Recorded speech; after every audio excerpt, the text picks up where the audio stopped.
Bismillahirrahmanirrahim. Assalamualaikum warahmatullahi wabarakatuh. Bismillahirrahmanirrahim. Alhamdulillahi rabbil alamin. Wassalatu wassalamu ala afdalil anbiya'i wal mursalin, nabiyyina Muhammadin wa ala alihi wa ashabihi ajma'in. Subhanaka la ilma lana illa ma 'allamtana innaka antal alimul hakim. Rabbi israh li sadri wa yassir li amri wahlul 'uqdatam min lisani yafqahu qawli. Hadirin para jamaah rahimakumullah, alhamdulillah kita panjatkan rasa tasyakur kita kehadirat Allah atas segala nikmat yang telah dilimpahkan kepada kita semua. Allah Subhanahu wa ta'ala masih berkenan memberikan kesadaran, memberikan kekuatan untuk istiqomah di dalam ketaatan kepadanya. Mudah-mudahan semua amal ibadah kita, termasuk yang kita lakukan pada bulan Ramadan ini, diterima di sisi Allah Subhanahu wa ta'ala.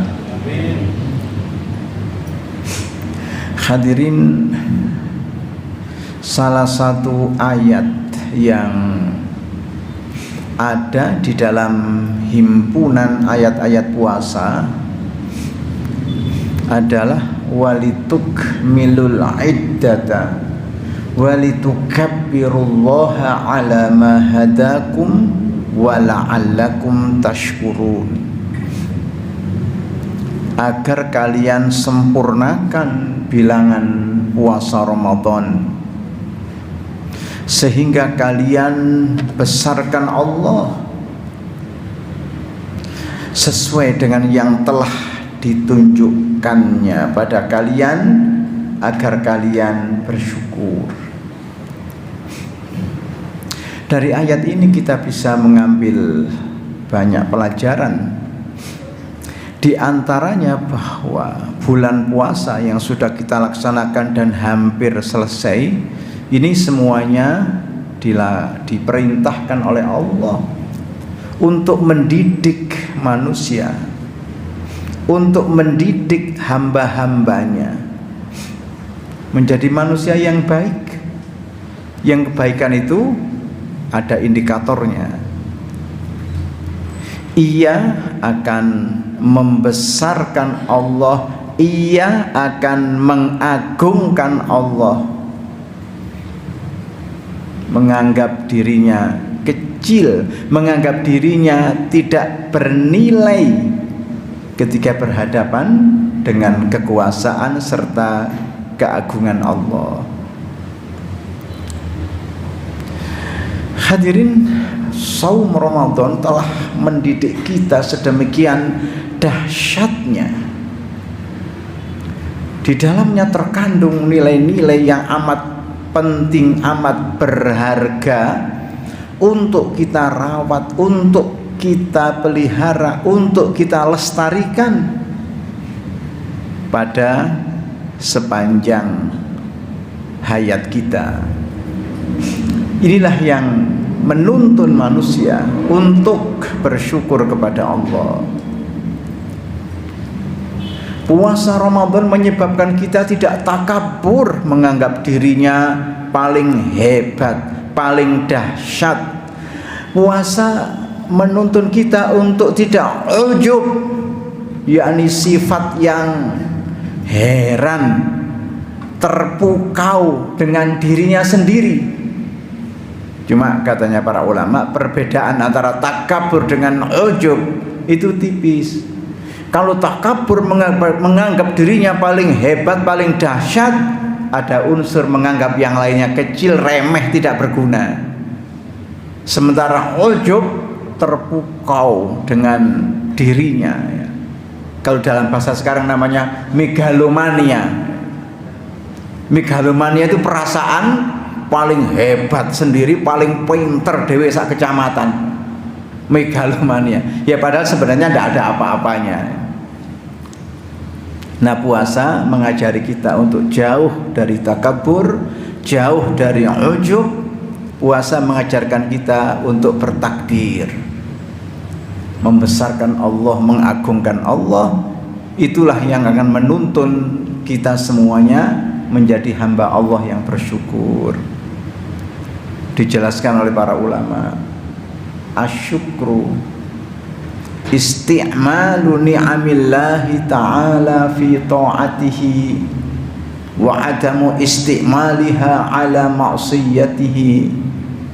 Bersyukur itu adalah menggunakan semua nikmat Allah, nikmat kesehatan, nikmat waktu luang, nikmat kekayaan, nikmat jabatan, nikmat status sosial, macam-macam nikmat itu pada jalur ketaatan kepada Allah. Sebaliknya, menghindari sekiranya menempatkan nikmat-nikmat itu pada jalur kemaksiatan kepada Allah. Panca indera kita nikmat, mata kita nikmat, mulut kita nikmat, pendengaran kita nikmat, tangan kita nikmat, kaki kita nikmat. Sekiranya kita gunakan nikmat-nikmat itu pada jalur ketaatan kepada Allah, maka kita bersyukur kepada Allah. Jika orang tidak menggunakan nikmat-nikmat itu pada jalur ketaatan kepada Allah, maka orang itu belum bisa disebut bersyukur kepadanya. Hadirin, karena bersyukur kepada Allah itu kita akan menjadi manusia yang husnudzon, selalu positive thinking, juga optimistik bahwa hari akan datang, masa yang akan datang pasti lebih baik. Diajarkan oleh Al-Quran, walal akhiratu khairul laka minal ula. Yang akhir lebih baik daripada yang pertama. Akhirat lebih baik daripada dunia. Hadirin, dalam data yang kita baca ya, indeks kesempatan hidup dunia itu 73 tahun. Artinya rata-rata penduduk bumi ini itu usianya 73 tahun. Jarang sekali yang melewati 73 tahun. Karena itu indeks kesempatan hidup global di seluruh dunia. Bahwa kemudian 45 berangkat, 50 berangkat, yaitu soal lain, ini ukuran umum. Cuma ada sekitar 600.000 orang yang bisa bertahan sampai 100 tahun atau lebih dari sekitar 6 miliar penduduk bumi. Dari sekitar 6 miliar penduduk bumi. Para ahli menjelaskan di antara faktor yang menjadikan orang itu bisa bertahan lama, bisa panjang umur, ada dua yang penting. Ini menurut para ahli kesehatan jiwa. Pertama, positive thinking, berpikir positif. Dalam bahasa agama namanya husnudzon ya. Pak, orang-orang itu loh bergerombol di bawah pohon rindang yang ada di jalan Ahmad Yani itu, paling gak poso itu. Enggak ya, hanya berteduh saja kan kalau kita, atau mungkin hanya kumur-kumur saja, cuma kumurnya pakai es tegan gitu aja. Kalau jenengan tidak percaya, kalau siang tuh lihat di jalan Yani.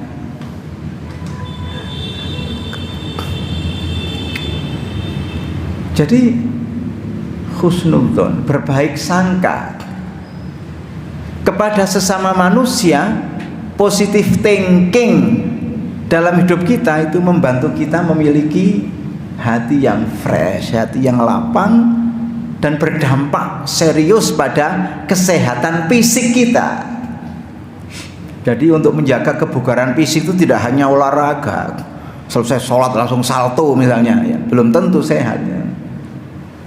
Kalau ternyata jiwanya tidak sehat, walaupun jenengan push up 100 kali tiap hari, tapi kalau hatinya tidak plong, tidak legowo, itu ya gampang sakit. Yang kedua adalah optimistik.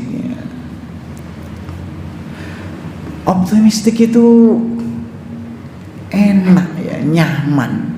Orang itu selalu punya pikiran bahwa masa yang akan datang pasti lebih baik, masa yang akan datang pasti lebih indah. Jadi orang tidak tersandra oleh masa lalunya, misalnya yang menyedihkan, kemudian tidak bisa maju. Makanya dalam agama, dalam syariat Islam, haram hukumnya orang itu putus asa dari rahmat Allah. Qul ya ibadiyalladzina asrafu ala anfusihim la taqnatu min rahmatillah innallaha yaghfirudz dzunuba jami'an. Hai Muhammad, kau bilang kepada umatmu bahwa aku declare, aku menyatakan, hei hamba-hambaku yang melampaui batas dalam hidupnya, jangan pernah putus asa dari rahmat Allah, karena Allah ampuni dosa semuanya. Orang saja kadang-kadang merasa dirinya tidak pantas bertaubat. Tidak ada istilah tidak pantas bertaubat. Semua hamba Allah pantas untuk bertaubat. Kami itu punya pengalaman ya. Tidak jauh dari rumah itu ada rumah tetangga, ya tentu saja orangnya baik, tegur sapa baik dengan kita, cuma balas tidak pernah ke masjid, tidak pernah sholat. Akhirnya saya bilang kepada tetangga yang lainnya, Abah Ahmad namanya, Bah, tetangga ini apa diseret ke masjid lah biar sama-sama berproses di dalam kebaikan di dalam masjid. Oh nggih Ustaz. Hanya satu saat ketemu saya lagi, bagaimana Pak? Terus sudah diajak tetangganya, sudah Ustaz, tapi bilang begini, orangnya saya ajak ke masjid, yuk kekel-kekel orangnya. Saya ini masa pantas masuk masjid? Saya ini orangnya kotor, saya nggak pantas masuk masjid. Kalau kucing melihat saya masuk masjid kira-kira tertawa terbahak-bahak kucing itu. Lagian namanya tidak pede. Justru karena kita kotor itu pergi ke masjid supaya bersih. Justru karena badan kita penuh lumpur dan segala macam kotoran, mandi ke kamar mandi itu pakai sabun wangi supaya bersih, kan gitu. Nah ini namanya tidak pede dengan dirinya, seakan-akan dirinya tidak pantas bertaubat kepada Allah. Padahal Allah declare, Allah menyatakan, ya ibadiyalladzina asrafu ala anfusihim la taqnatu bi rahmatillah. Hai hamba-hambaku yang melampaui batas dalam hidupnya, jangan pernah putus asa dari rahmat Allah. Innallaha yaghfirudz dzunuba jami'a. Allah ampuni dosa semua hambanya tanpa kecuali, kalau ia datang bersimpuh di hadapannya. Jadi orang beriman tidak stres, orang beriman tidak depresi, apalagi frustasi. Syariat Islam tidak pernah mengajarkan bahwa dunia ini selembar daun kelor luasnya, tidak ada. Harapan tidak pernah sirna. Bukan beberapa waktu yang lalu kita baca berita online, ada 4 orang bunuh diri.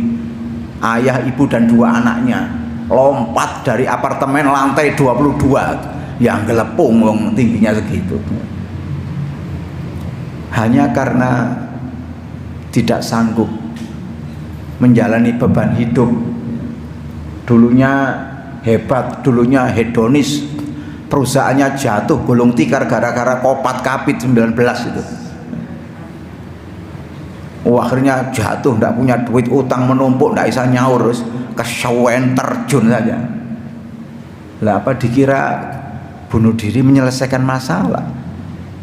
Memunculkan masalah baru yang luar biasa dahsyatnya fi yaumil qiyamah, fil akhirah, di akhirat. Nah, mudah-mudahan nilai-nilai yang kita gali di dalam bulan Ramadan ini, nilai husnudzon, nilai optimis, nilai empati, nilai peduli sosial, nilai disiplin. Kan kalau bulan Ramadan itu banyak orang disiplin. Walaupun yang sering rapat telat itu kalau sudah bulan Ramadan, terutama waktu berbuka, biasanya tidak pernah telat, disiplin dia. Itu yang kita pupuk, kita kembangkan, kita rawat, kita jaga, kita lestarikan sepanjang hayat kita. Mudah-mudahan bermanfaat. Mohon maaf apabila ada kelebihan ataupun kekurangan. Nasrun minallahi wa fathun qarib. Wassalamualaikum warahmatullahi wabarakatuh.